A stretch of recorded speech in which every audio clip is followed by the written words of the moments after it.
Hola, ¿cómo están, estimados jurados, coordinador de posgrado, coordinadora docente del posgrado?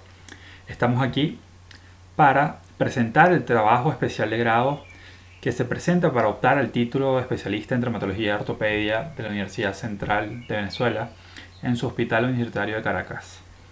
El título de nuestra tesis es la relación entre el ángulo crítico del hombro y rupturas del manguito rotador en pacientes del Hospital Universitario de Caracas. Nuestro tutor, el doctor Carlos Sánchez Valenciano. Bueno, vamos a comenzar con la introducción, el planteamiento del problema y la importancia de la selección del tema de nuestra tesis. Hay que comenzar diciendo que la prevalencia de las lesiones del manguito rotador y osteoartrosis glenohumeral son sumamente frecuentes en las patologías del hombro, siendo su etiología multifactorial y actualmente no se entiende completamente sus causas. Del 16 al 34% de la población global puede presentar patologías degenerativas del manguito rotador alguna vez en su vida. El ángulo crítico del hombro es un parámetro novedoso que permite establecer una relación entre la alta demanda biomecánica y desgaste en el manguito rotador o superficie articular dependiendo del valor de dicho ángulo. Continuaremos con el desarrollo de los antecedentes, los cuales explican el porqué de la elección de nuestro tema. Existen numerosos trabajos para tratar de explicar la degeneración del manguito rotador. Actualmente existen dos teorías para explicar dicha patología, una extrínseca y una intrínseca. La extrínseca explica el 40% de las causas de la ruptura del manguito rotador, fundamenta su causa en la anatomía del acromion, siendo el factor principal para la asociación de rupturas bursales. El factor intrínseco, mucho más frecuente, argumentando o justificando el 60% de las rupturas del manguito rotador, es debido a la degeneración per se del manguito por la edad del paciente, debido a microtraumas repetitivos. Armstrong fue uno de los primeros en sugerir un conflicto mecánico entre el acromion y el supraespinoso, como causa del llamado síndrome del supraespinoso en el año 49. Neer, en el 72, basado en estudios cadavéricos e intraoperatorios, define el término síndrome de pinzamiento para explicar el conflicto anatómico entre el manguito rotador y el acromion. Define la hipótesis en las cuales las lesiones bursales son causadas por este conflicto y atribuye 95% de las lesiones del manguito debido a la forma del acromion anterior. Vigliani, en el 86, describe tres formas de acromion diferentes, que más o menos pueden ser asociadas a una ruptura del manguito rotador, siendo el tipo 3, en forma de gancho, la que produce una fricción con el supraespinoso, induciéndolo a rupturas. Häyvänen, en el 88, demostró que eliminando la compresión acromial a través de una acromioplastia abierta no previene futuras rupturas en el tendón, cambiando el rol fundamental de pinzamiento subacromial en los procesos degenerativos. Varios estudios recientes han demostrado que el tipo de acromion no es congénito sino adquirido progresivamente, siendo una consecuencia y no una causa de las rupturas del manguito rotador. Una glenoides con orientación superior y la versión glenoidea han sido encontradas como factor de riesgo para patologías tendinosas. Niffler, en el 2006, introdujo un concepto del índice acromial, deduciendo que cambios en el tamaño del acromion pueden alterar la biomecánica de la articulación glenohumeral en cierta vía que pudiera explicar una excesiva carga en el manguito rotador, así como altas fuerzas de compresión en la superficie articular. Moore, en el año 2013, es la primera persona que introduce el ángulo crítico del hombro, siendo un índice radiológico que en sujetos normales corresponde de 30 a 35 grados. Es un parámetro que combina las medidas de la inclinación de la glenoides y la extensión lateral del acromion. En una radiografía AP neutra bien centrada, corresponde al ángulo comprendido entre una línea desde el vértice superior hasta el vértice inferior de la glenoides y otra hasta la punta del acromion.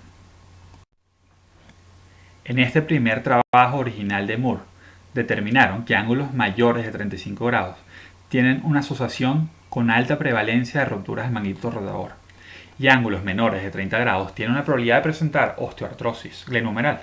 Estas observaciones son compatibles con el concepto de que hombros sanos presentan una carga mecánica balanceada. Niffler ya había explicado que que acromios más largos producen una orientación más vertical de las fibras mediales del deltoides, lo cual tiende a alar la cabeza humeral verticalmente, requiriendo que el supraespinoso produzca fuerzas horizontales mayores para estabilizar el centro de rotación de la cabeza humeral durante la abducción activa. Hombros con acromios cortos.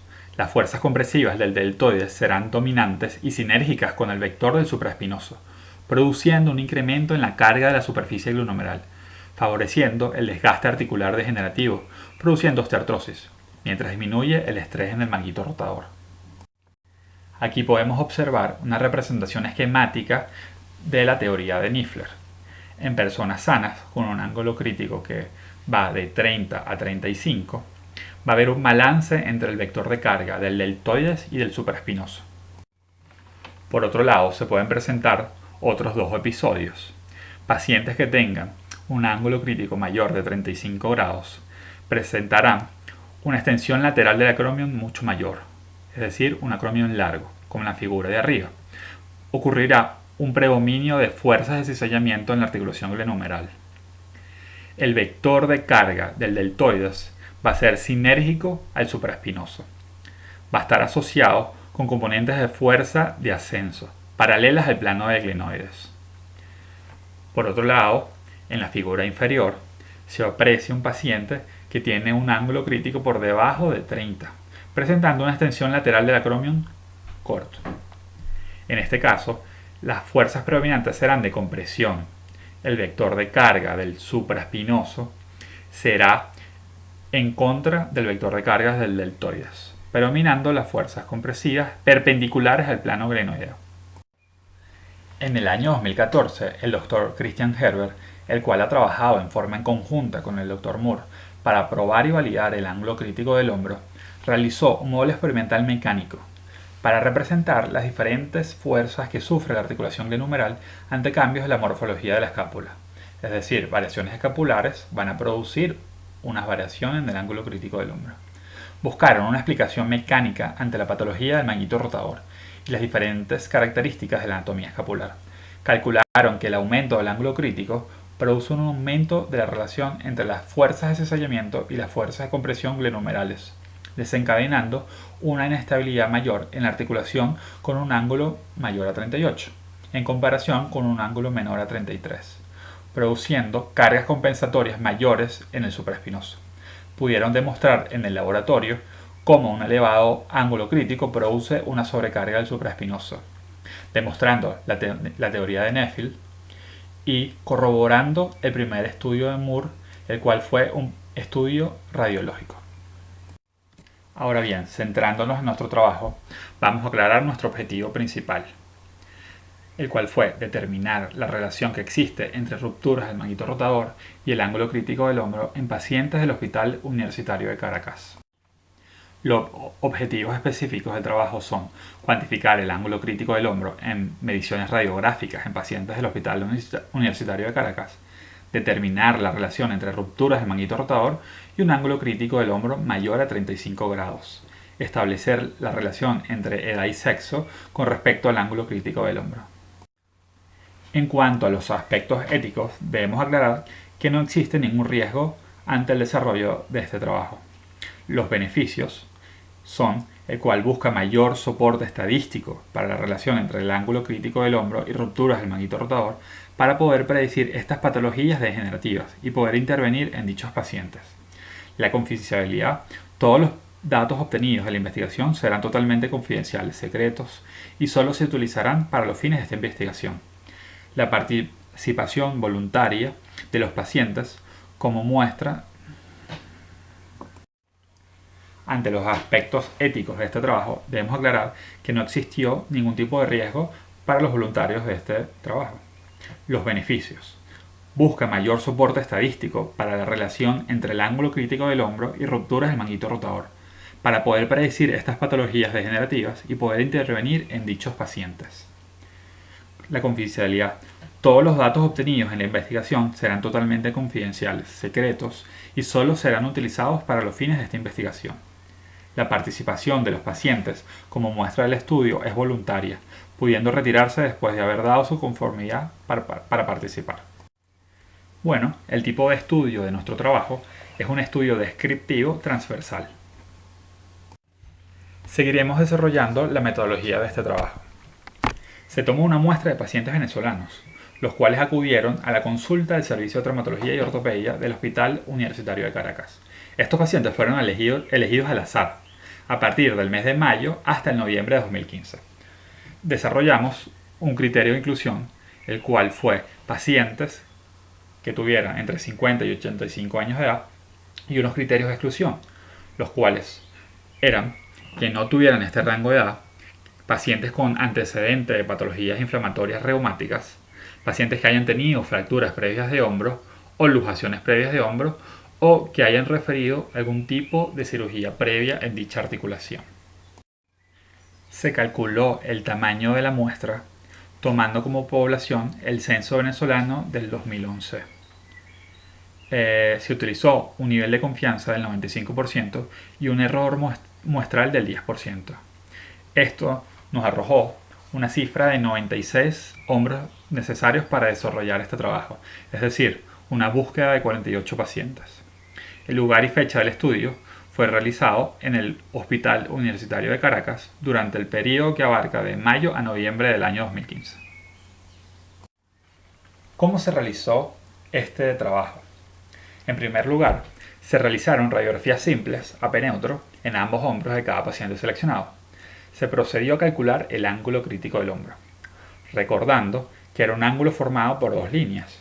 La primera línea va del borde superior al borde inferior de la glenoides y la segunda línea abarca del borde inferior de la glenoides hasta el tip lateral del acromion. Utilizando estas dos líneas se calcula el ángulo crítico del hombro, clasificándolo en dos parámetros, o menor a 35 grados o mayor a 35 grados. Posterior a la radiografía, a cada paciente se le realizó una ecografía de ambos hombros, clasificando las lesiones del manguito rotador según la modificación del trabajo de Hindsley. Fueron realizadas por un adjunto del Servicio de Radiología del Hospital Universitario de Caracas, la cual era especialista en patologías osteomusculares, desarrollando dos grupos: pacientes sin ruptura del manguito rotador y pacientes con ruptura del manguito rotador. Los grados tipo 0, 1 y 2 tipo Hindsley, es decir, pacientes normales o con rupturas parciales, fueron clasificados como no rupturas. Y los grados tipo 4, 5 y 6, el cual comenzaba con una ruptura completa bilaminar del manguito rotador hasta lesiones masivas, fueron clasificadas como rupturas del manguito rotador.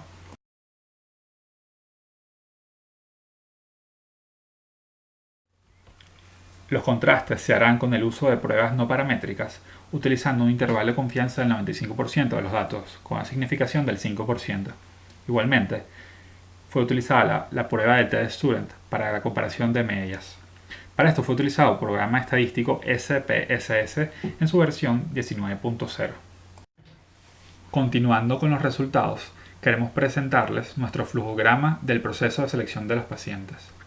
El número de casos seleccionados en total fueron de 56, en un primer lugar, pero se excluyeron 6. ¿Por qué se excluyeron estos 6 pacientes? 2 presentaron artritis reumatoidea. Un paciente tenía lupus eritematoso sistémico. Un paciente justificó que tenía un antecedente de fractura de húmero proximal para no participar con este trabajo. 2 pacientes poseían cirugía artroscópica previa en el hombro. Posteriormente llegamos a un número de 50 casos, los cuales nos daba un resultado de 100 hombros para poder desarrollar nuestra tesis. Aquí se puede observar la tabulación de nuestros 100 pacientes. La edad media fue de 62 años, con una desviación estándar de más o menos 8. El ángulo crítico promedio fue de 34,2 con una desviación estándar de más o menos 3. El 63% de nuestros voluntarios fueron personas femeninas y el 37% masculinos. El estado del manguito rotador de nuestra población presentó una ruptura del manguito rotador en un 27% y pacientes sin ruptura en un 73%. Se procedió a realizar las comparaciones de nuestras variables para desarrollar las estadísticas de nuestro trabajo. En esta primera tabla comparativa se observa la relación que existe entre el manguito rotador versus la edad y el género del paciente. Aquí, como era de esperarse, no se encontró una diferencia significativa, tanto para la edad como el género versus el estado del manguito rotador, con una P de 0,6 y una P de 0,9. Nuestra segunda comparación de variables fue el ángulo crítico del hombro con el género y la edad. 39 pacientes presentaron un ángulo crítico mayor a 35 y 61 pacientes menor a 35 grados. No se encontró una relación significativa, con una P de 0,2. Y en cuanto a la relación entre el género y el ángulo crítico, tampoco se encontró una diferencia significativa, presentando una P de 0,54. Ahora bien, en tercer lugar, a la hora de comparar el ángulo crítico del hombro con el estado del manguito rotador, aquí sí encontramos una diferencia significativa en nuestro trabajo. Hay que destacar que el 66% de las personas que presentaron rupturas del manguito rotador tenían un ángulo crítico mayor a 35. Y las personas que no presentaron manguito rotador tenían en un 28,8% un ángulo crítico mayor a 35.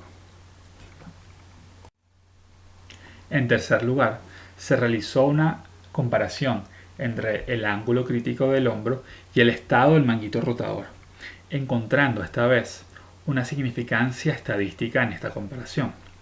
Hay que destacar que pacientes con rupturas del manguito rotador, el 66,7% presentaron un ángulo crítico mayor a 35. Y pacientes que no tenían ruptura del manguito rotador, 71,2% presentaron un ángulo crítico por debajo de 35 grados. La P fue de 0,001, con un odds ratio de 4,95, con un intervalo de confianza del 95%.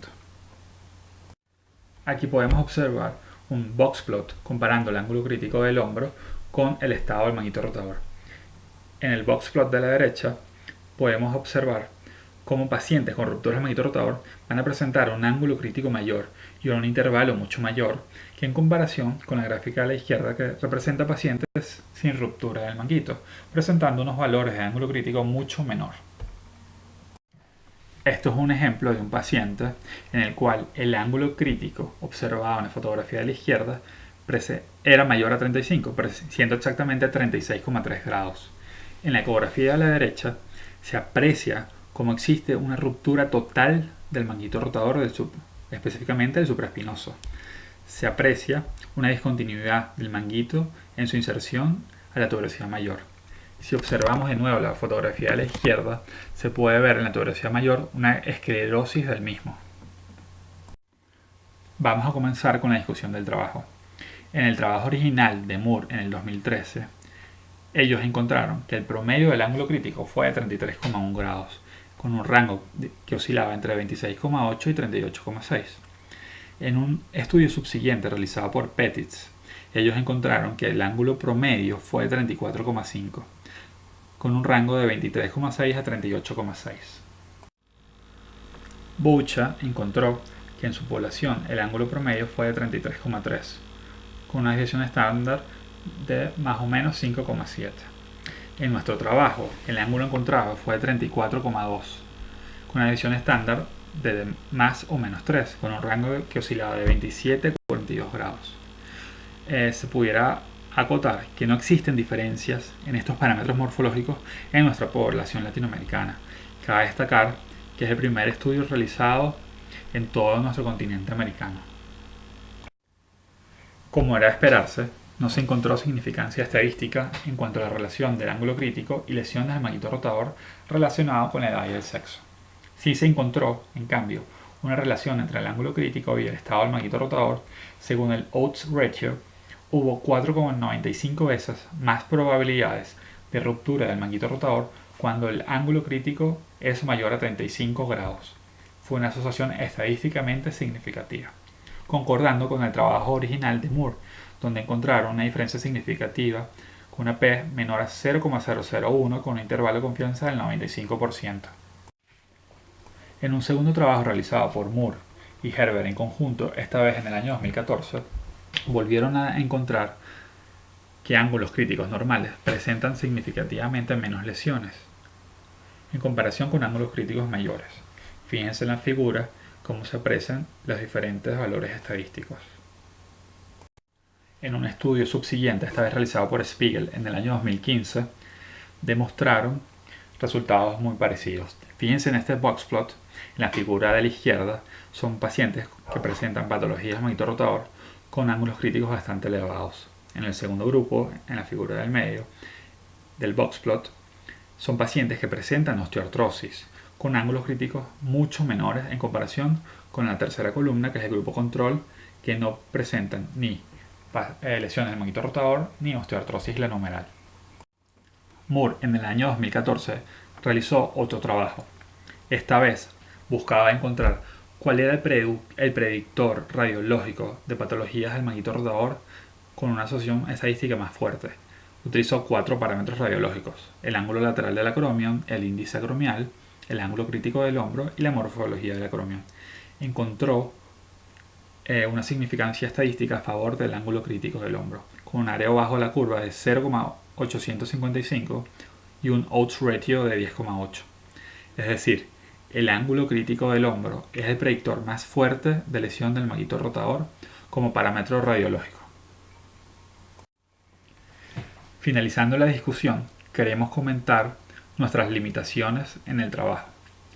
Los mismos autores fueron los que realizaron las mediciones radiográficas y procesaron los datos ecosonográficos, dejando la ventana abierta a un sesgo.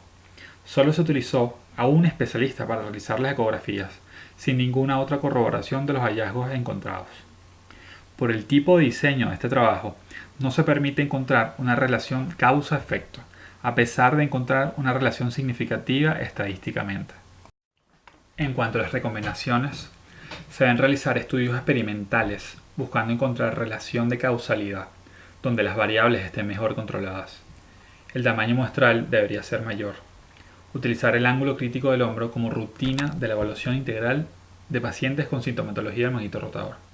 Plantearse la realización de una acromioplastia lateral en pacientes que poseen el ángulo crítico del hombro aumentado para proteger la reparación del manguito rotador.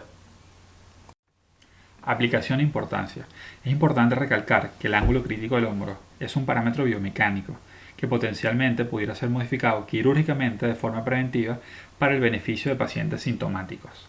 El doctor Peter Miller del Hopkins Clinic en Vail, Colorado, realizó hace apenas 2 meses y publicó en el Arthroscopy un estudio cadavérico en el cual disminuía el ángulo crítico del hombro mediante una acromioplastia lateral. Esta acromioplastia lateral puede reducir el ángulo crítico en 2,8 grados sin dañar las fibras del deltoides, pudiendo proteger reparaciones del manguito rotador o futuras lesiones. Para concluir, podemos reafirmar que hombros con rupturas del manguito rotador poseen acromios más largos en comparación con hombros con el manguito intacto.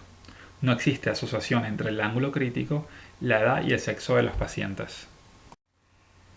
Bueno, en los agradecimientos quisiéramos darles las gracias enormemente a nuestros familiares, a nuestros profesores y nuestro tutor, nuestros compañeros de posgrado, el Departamento de Radiología con su apoyo incondicional en la realización de este proyecto, al licenciado Angulo y al doctor Víctor Rodríguez por su apoyo estadístico, y a las secretarias del servicio, especialmente a Vanessa Castro, que sin su ayuda jamás hubiéramos podido realizar la presentación del mismo. Nunca olvidaremos de dónde venimos, porque eso hará saber hacia dónde vamos.